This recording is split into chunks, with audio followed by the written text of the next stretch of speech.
Tomas Paczesas w pierwszej piątce postawił na sprawdzony zestaw graczy. Kas liečia krepšinį, mes žiūrim per tą prizmę to tradicijų ir laimėjimų skaičiaus ir medalių skaičių.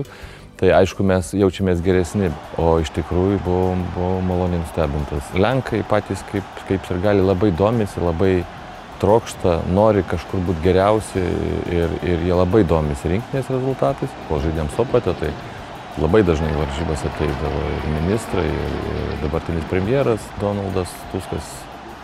Mes vis laik palygindavom, kad Lietuvoje iš tikrųjų lengva žaisti, nes nuvažiuoti iš Kauno į Vilnių, iš Kauno į Klaipėdą yra kaip ir tikrai vienas juokas palyginus, kai reikia nuvažiuoti 14 valandų autobusu vieną pusę, 14 atgal.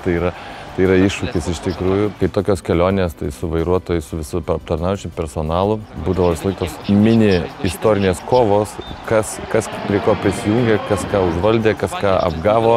Viskas tokio humoro formoje, bet tas sportas, kultūra, menas tikrai vienyje, ekonominiai projektai vienyje, tautas, šalis.